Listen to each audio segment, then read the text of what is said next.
Welcome to the Mad Panda Podcast, where hip hop doesn't have an expiration date. I am Nate, along here with my co host Silas, and today we're diving deep into everything hip hop. So let's get it. And as usual, if you like what you're watching, please like, subscribe, and share so we can keep building here. So today we decided to venture into another album, like a full album discussion. So the one we decided to go with is MC Esoteric. And this was an album he did a few years. It's been a while, I think 2009. 2009. Yeah, and it was a full concept album. So if you're not familiar with him, he's originally part of a group, or he's still part of a group called 7L and Esoteric. It's a kind of classic MC DJ duo. But he's also, the two of them and Inspector Deck form Starface, which you might be familiar with. They've been putting out quite a few albums over the last probably 8 or 10 years. They've had numerous. They've done stuff with MF Doom, Ghostface Killer, Cool Keith. They did some songs on the most recent Venom movie. Oh, really? Yeah.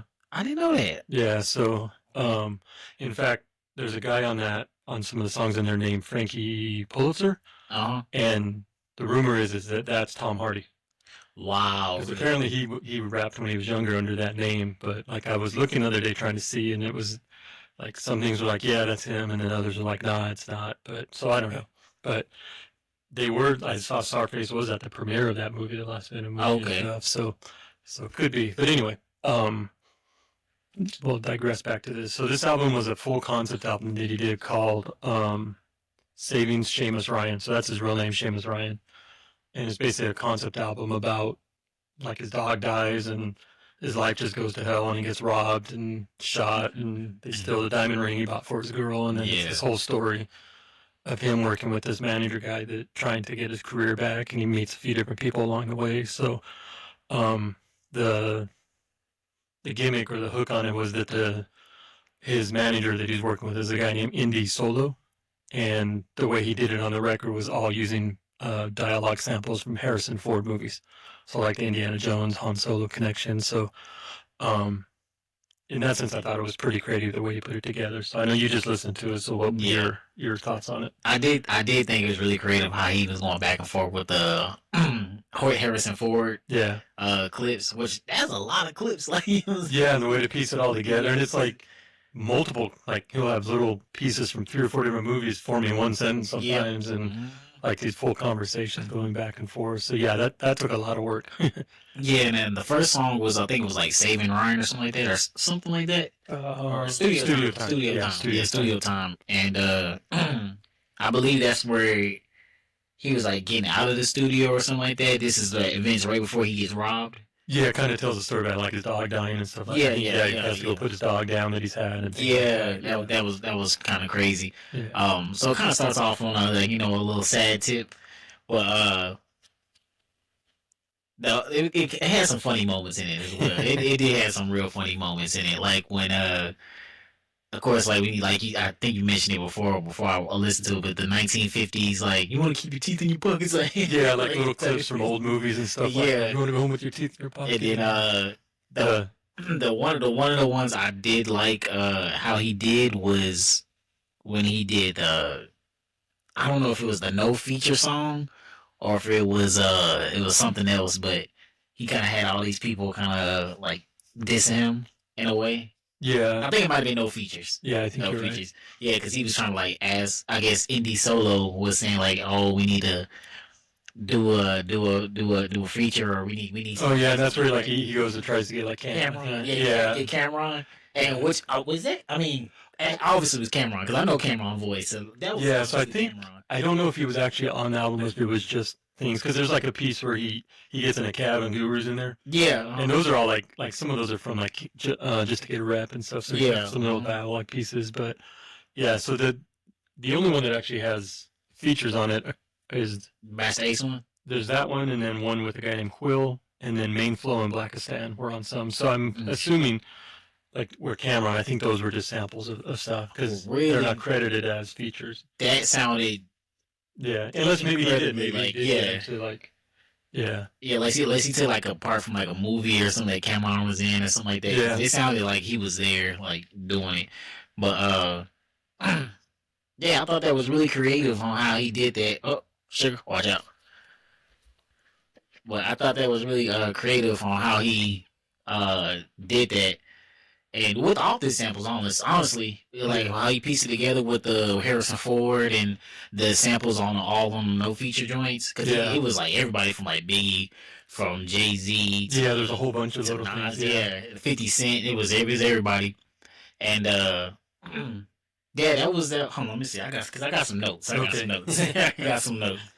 Let's see the things. Oh yeah, okay. So I thought his wordplay was pretty cool. I like I think I like him as an MC overall, like on most of his stuff. Yeah, he did some really good wordplay on there, and I can't remember any lines off the top of my head, or I didn't write any down, but can't remember if it's on this album or if it's on one of the Star Faces, but he has this line that says, I'm a prima donna like A-Rod's ex-wife. Yeah, which I thought was like, it was on his, okay, yeah, because I mean that's such a creative line, like you have to actually know A-Rod dated Madonna. It's like if you don't know who that is, you're not gonna get it. But it was just such to me when I first heard that, I was like, oh, that's a dope line. Yeah, yeah. So it's like lines like that, like where he was getting like, okay, yeah, he's really witty like that. Boy can spit. I'm just gonna. I mean, he nailed it on the concept part of the album, just with every song being a story within the album. You know what I'm saying? It wasn't like no kind of fillers here or there. It was all everything went through, flowed right through, flow right through. And I thought that was like one that had to be incredibly hard to do. Yeah, I could imagine he must have had written it out, like had some sort of script somehow, or I could picture like a big storyboard up on a wall with a bunch of like. Yeah. That had to be incredibly hard. Yeah. Let me see what else I got in here. Oh yeah, so what you call it, the how he like with the feature with Master Ace and stuff. I like how Master Ace added to the story instead of just being like a like he'd be like, oh, I just need a 16 or something like that. You know what I'm saying? He was actually like criticizing him in the story. He was talking about indie solo, and stuff like that. He was like, your indie solo guy is a shady dude or something like that. And then he says something about his dog, and at the end, Esoteric is something like, I'm feeling bad about my dog. What are you going to talk about my dog? Or something like that. I don't remember exactly how he says it, but yeah. So no, yeah, you're right. It wasn't just a generic verse. Like Master Ace actually wrote it specifically, or he wrote. I don't know. I'm assuming Master Ace wrote his own verse. Yeah. Oh yeah. I would assume so. Yeah. Especially him being a concept artist. Yeah. Like he probably could understand. Yeah. So he took that whole story and just rolled with it. So yeah. So that was beautiful. But there are some things I didn't like. You know what I'm saying? There are some things I didn't like about the album. One was, I guess, Esoteric's, energy when it came to some of the like skits and stuff like that. It kind of felt like monotone. Oh, okay. You know what I'm saying? Ish. Like I get it. Like he's probably not a voice actor. Like when he's like dialogue with some of the samples and stuff like that. It's a little monotone and stuff like that, and sometimes it's just like you can tell like it's like it kind of like at some points it removes you from the world a little bit. You know what I'm saying? What you're saying, yeah. So you like but especially like when he's like getting shot or something, when he gets shot at. He's like I was bleeding everywhere. Like that's kind of how it's a little like B movie kind of vibe going on. Yeah. But I mean, after that, in the beat selection, I think the production. No, it wasn't bad. The production was not bad. I thought it could be a little bit better. Yeah, I thought it could be better. That's one. I thought the production could be a little better. I think I agree. Like the production's good all the way through, but it's not like there's some really really good beats on there. Yeah, and then there's some okay beats on there. Yeah, so it's like kind of flows up and down. Like the Darkest Park, I really like that beat a lot. It's kind of a that's the second song, kind of where he's walking through the park right before where he sees the guys. There is one beat where I'm just trying to see which, because there's one that I like, Bar Thief. I like the sample. I think it's like from an old cartoon. It's like he's still in bars. Oh yeah. And then I just like the line for I rap too much. He's like, I rap too much. That's why I don't get laid enough. I just thought that was funny. Like, there's some things like that are just funny in it. But even that, that's more. I'll get back to the humor in it. Yeah, because he was saying like, I rap too much. Like, I don't want to find my new girlfriend how I found my ex-girlfriend. So, Yeah, that was a wild one. But I guess another thing that was kind of a bad thing that I'll say is I think no, I believe that it could have been shorter. Mm, Like it's a 23 track, and I think by track 15, 16, I was like, you're okay, ready for the end at that you, point. yeah, I was ready for the conclusion pretty much. I feel like he Yeah. could have said what he needed to say in that amount of Yeah, like there's a couple tracks. like I think like chocolate popcorn. Like Uh I huh. don't that's song Yeah. could have been left off. Yeah. There was another one I forget, but yeah, so kind of overall like yeah, there could have been toned down just a little bit. Yeah, I mean, even if he did like a just a 20, like, cause I think the last Yeah. three songs are mainly about like, well, I think Kind of wrapping up the story or yeah, it was like about him getting the ring back, and then how Han Solo or not Han Solo, Solo Indy is imaginary, I guess you could say. spoiler alert. Oh, my bad, my bad, Spoiler alert. my bad. You just ruined the movie for everybody too. Yeah, So. Yeah, and I think I was actually trying to decide if I was going to mention that, but since you did, yeah, put it out. So I guess if I'm remembering it right, so he gets shot at the beginning, and then everything is basically a fever dream when he's in the hospital. I think towards the end, like all the yeah. way through. Yeah. Uh-huh. So Like, I you do like the crazy. fight scene at the end, fight where he's like, When he's fighting like the eight guys. yeah, Yeah. yeah, Yeah. yeah, No, I with the skit during the hospital scene, that was a real good skit. That was cause like they had like a hospital lady out there and like I said like for him at the end of it, like that, no no or was that it at the was beginning, like when he it's probably first gets shot? beginning yeah Okay, when beginning he first goes to, yeah when he first goes to the hospital and like that was a real good skit because the I don't know if that was like from a movie or anything like that but it I'm was not like sure. real Yeah, yeah, it sounded real. acting in it, you Yeah, know what I'm saying yeah, and so that's what I'm saying. It kind of could take you out because like they're doing like this real like I guess acting or whatever like that, and and then then he comes he in, kind of like just monotone, monotone. like, Yeah, he's like, yeah, oh, shot man, oh, because I'm bleeding everywhere. Like, yeah. so yeah, but I mean, kudos for this whole album though. That's what I like so much about it. Like, it's just Yeah, the overall like concept and to really like pull it together. And I think overall it does really do a real cohesive story. It's just yeah, there are some parts that could have been yeah, minimized or left out a little bit, but I do think it tells a really good story overall. And very creative. I yeah, say that. I mean, honestly, just off of this alone, it'll probably get like a good. If I'm doing like out of 1 to 10, it's probably a good 7.5, 8, yeah, just off the creativity alone. yeah, yeah. Because there's few. I mean, there's a lot of concept album out there, but most of them are more kind of like kind of an overall concept, but it doesn't really Yeah, flow all the way through yeah, track to track. You know, that maybe be kind of about the same thing, or there's very few out there. I mean, I think like we talked the other day, the only other one that I can think of off the top of my head that's a full story is A Prince Among Thieves by Prince Paul, mm-hmm, which is like the king of concept albums.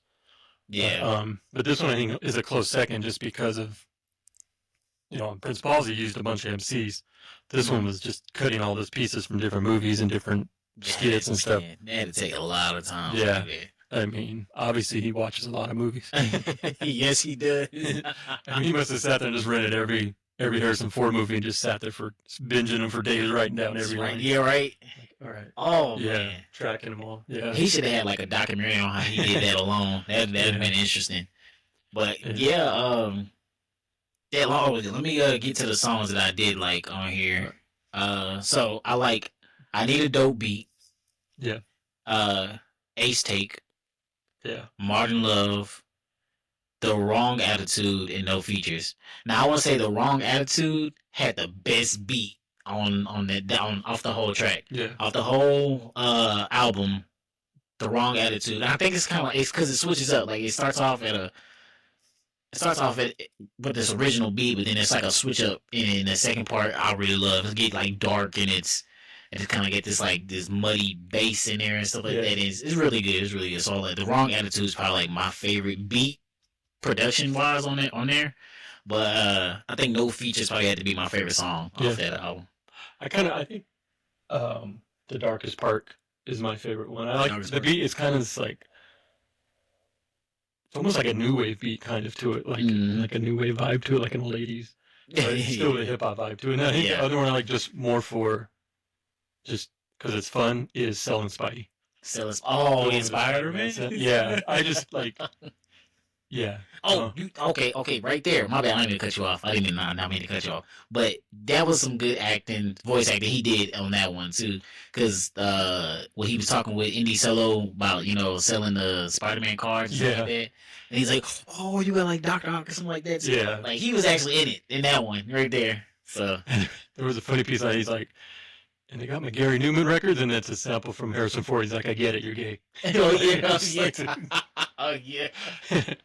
Oh, who's the guy who's the guy he met at Guitar Center, I guess, when he's trying to get a job? That was Gary Newman. Oh, yeah. Gary, okay. Yeah, which I don't know. He's old, like new wave musician. I'm trying to think off the top of my head. Cars, I think, was one of his big ones.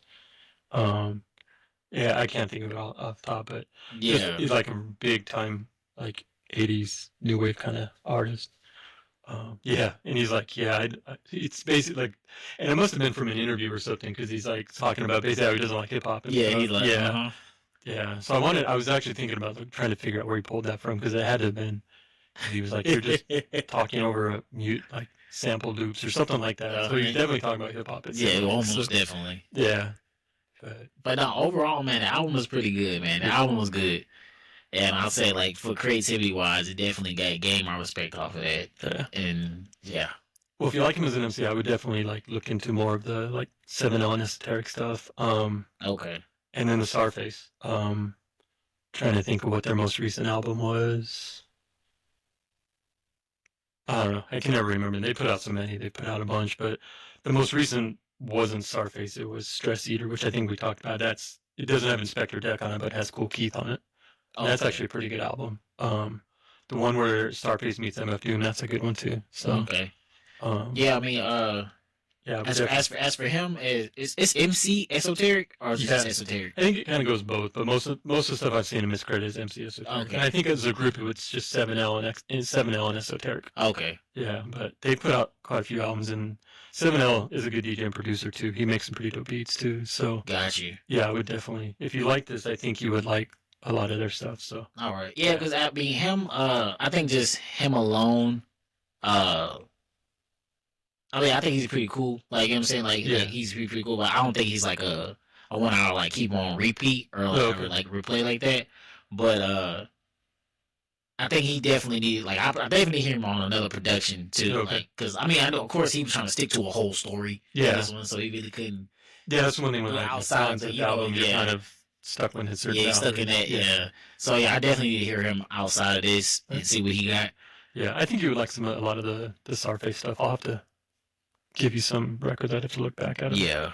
So. Well, that's it. That's the. All right. Oh, you can't see it. That's tiny. This is the bigger screen. There we go. Yeah. Him on the ground with his dog overlooking him. So. Saving Seamus Ryan. Yep. And Seamus is spelled S-E-A-M-U-S. And a funny story on that, my dog, the one you see running around here, his name is Seamus. Uh-huh. And when we first got him, he was already named that. He was like 6 weeks old, but the people had already named him. And so the first time I took him to get his license, I spelled it S-H-A-M-U-S. Oh, I didn't know any better. I'm just a dummy, you know. And so he's Seamus, but it's spelled wrong, and we've just kept it that way. So, hey. So that's the real way you're supposed to spell it. So. I would have spelled it the same way, honestly. Don't feel bad. All right. I'll let you pick it. We'll do our top 5. Okay. Top fizzle. See what we got over here. Wow. Top 5 white MCs. Esoteric is white, if you guys didn't know, so there's one. So, all right. I'll let you pick your first one. And then... Okay. So whenever we talk about this, are we including Eminem or are we not including Eminem? He's not in my top 5. He's not in your top 5? Nah, but you can include him if you want. Yeah, definitely. M is in there. M is in my top 5 for white MCs. Him, Paul Wall.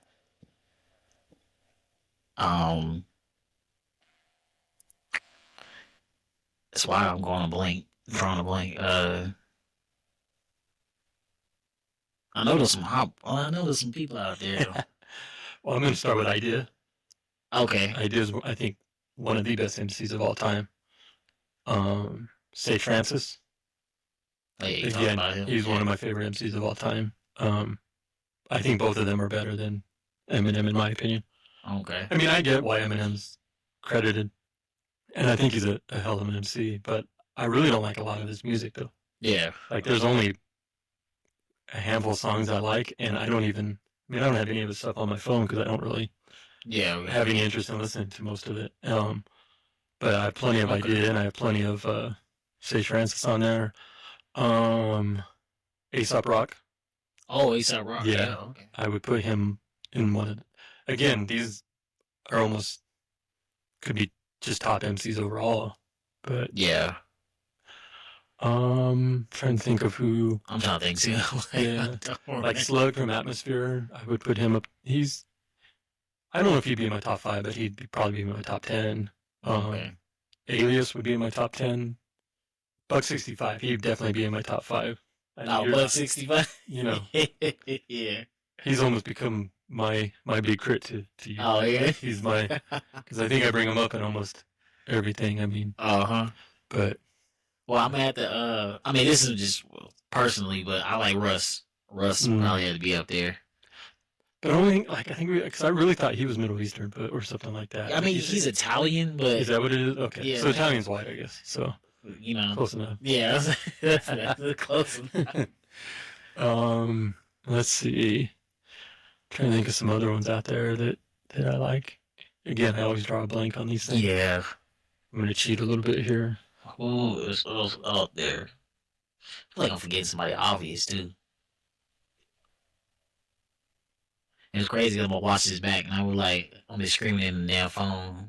Oh, obviously, this was B1, his brother Ali. Oh, brother? Oh, he's albino, right? But he's a white albino. His parents, biologically white. He's albino, which is rare. But, yeah, that is weird. Yeah, but he's white. Okay. Yeah. He's a white albino. Yeah, which, like I said, is rare, but. Yeah. Let's see. Oh, yeah, I'll put Brother Ali up there. Yeah. Yeah, I definitely think he should be included in anybody's top, like, at least top 20, I think, across anybody. Like, I think he's up there. But as far as white MCs, he's... Especially after me just listen to the Satisfied Soul. That project was pretty hard. Yeah. Trying to think of some others. I wouldn't put him in my top 5, but, like, I think Dose One should be up there, and, like... Okay. I would rather listen to a lot of his stuff over Eminem. Really? It's more... music's more interesting to me. Like, yeah. I know a lot of people probably get some hate for all that, but... Yeah, I got especially because we know how committed Eminem fans are. Yeah, stands. Yeah, get them stands on you. Yeah, they were. Yeah. Why can't I think of anybody? Because I'm thinking like the Beastie Boys and stuff like that, but I mean, that's not, an individual person. Like, I can't say MCA or anything like that. They are more of a collective. Yeah. Well, at least you didn't say Vanilla Ice. I was worried you might throw that one out there. So. Yeah, we put Vanilla Ice. I'm saying the greatest white rapper of all time. All right.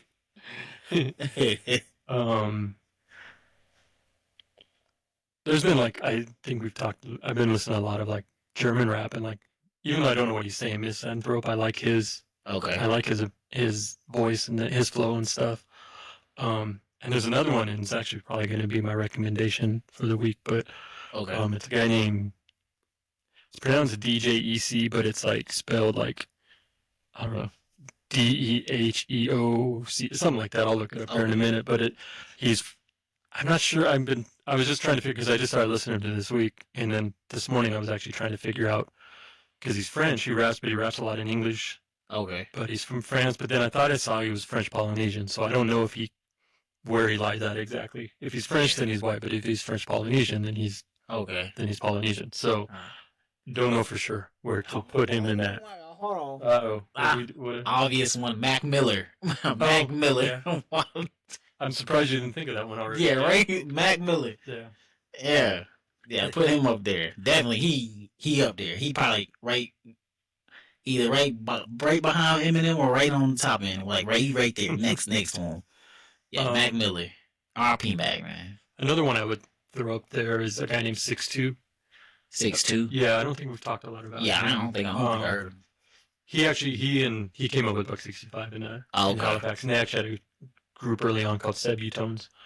And they're both similar in that they both DJ, they both make their own beats, and they Oh both yeah. rap. Oh, okay. Some Um, powerhouses then. yeah. And very similar too. He basically kind of fallen away and stopped making music, and now he's making music again. Okay. He hasn't put anything out yet, but he started like, yeah, I've got something coming, and he's been doing little things. I like his production and his DJ work better than an MC, but he does have some really cool song, like some good when he it is kind of more on the poetic side. He has like a song called Simulated Snow that's kind of about environment, like how in the future there's going to be, I'm gonna have to show my kid simulated snow so he knows what it is, like, because like I'm not explaining it very well, but it's kind of like global warming or something? Yeah, that type of stuff. Yeah, got you. Yeah, the one thing I mentioned Alias a minute ago. My favorite song by him is a song called Divine Disappointment. Divine Disappointment. And it's basically from the point of God being like, I'm so disappointed in all of you people. Like, okay. Yeah, like, you guys are so bad. Like, yeah, this is just my experiment that's gone wrong. And, all these things you keep blaming me for I didn't do. This is on you guys type of thing. That's a really cool song, actually. Like, and actually, I recently saw a T-shirt, and it was like a picture of Jesus, and it just said, I'm disappointed at all of you. So I'm like, I feel you on that one, buddy. Yeah. So, trying to think of who else I had on here. Yeah, I'm trying to cipher through my archives in my head to see who else I'm forgetting about. Yeah, there's a lot out there. Yeah. I'll give a quick shout out. Not necessarily my favorite MCs, but I like some of his music. And I've actually met him a few times. There's a guy named See For Yourself. See For Yourself. Yeah, he spells it like SEEFOR. Okay.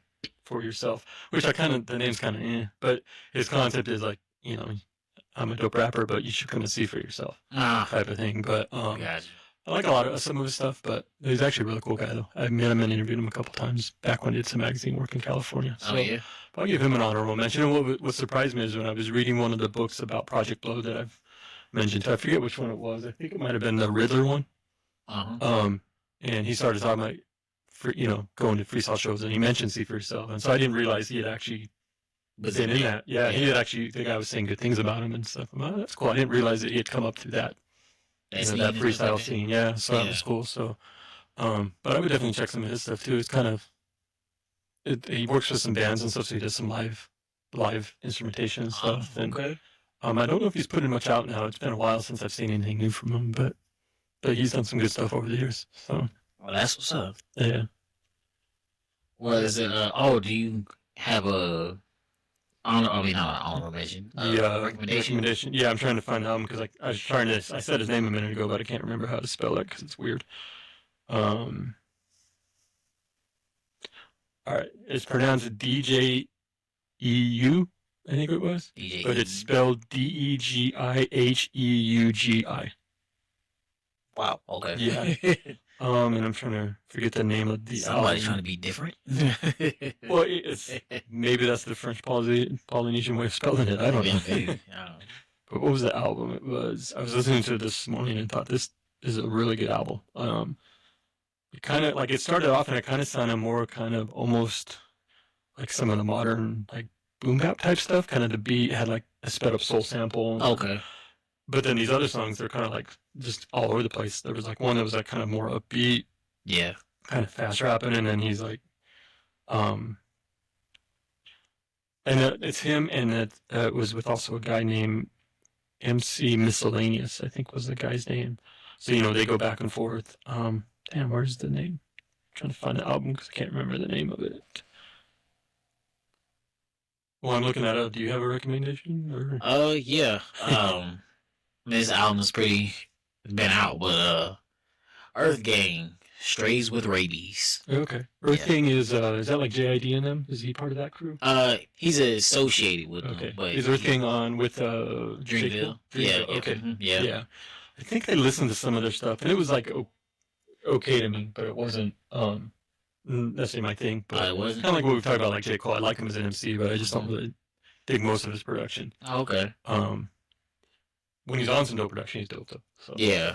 No, I like I like Earth Gang a lot, man. Yeah. They definitely give us that outcast type Okay. of new age outcast type vibes, but with their own little twist to it. How many people? Is it just? It's just two. It's Yeah, just that's two. what I I think in thought. there Johnny Venice and Doctor Doc, I believe. Dr. Ock or Dr. Doc? Doctor Doc. Yeah, I might be getting it wrong, but yeah. But it's just two guys in the group on the Earth Gang, and yeah, they dope though. You know what I'm saying? They dope, and they got their own style, their own kind of like lingo too. Yeah, they from Atlanta, Okay. so they from the South, and I don't know, everything's up with them. You know? I'll check them out again. So, Yeah, I found the album last time. It's called Everything's Fine. everything's fine. Yeah, and there's this one song, and it starts. There's a skit about a bottle of wine, and it's some movie dialogue or comedian. He's just talking about how like I'll never stop drinking. I love drinking. I love watching the sunrise with a drink in my hand. I love watching the sunset. But then it goes into the next song, and the song is called Xenophilia. And according to the song, it's the fear of an empty glass. Wow. And so it's basically a song just kind of about drinking and stuff, which is kind of a Drinking. Yeah. I haven't seen the bottom of it. yeah. And then there's a song called Medieval that I like, and it kind of starts out he's talking like medieval, but it has a sample from Ving Rhames in Pulp Fiction about I'm gonna get medieval on your ass. Oh yeah. So just a I've never really seen good Pulp song. Fiction. It's a good. People think it's the greatest movie. Some people do, and I think it's a decent movie. It's worth watching. But if you never watch it, I don't. I just see it like on like clips and stuff like that. I know that's really popular. It's Yeah. the one with Samuel Jackson with the Jerry curl, right? Yeah, him and John Travolta. Yeah. Yeah. Like I mean, I know why a lot of people like it. It's one of those like I liked watching it, but I have no real desire to watch it again. Oh yeah. It's like okay, It's like cool. a one and done situation. Yeah, but I recognize the sample. So, but just a good solid album. So again, it's DJ EU, but it's spelled like Diggy. That's kind of how it looks like. So it's DEGIHEUGI.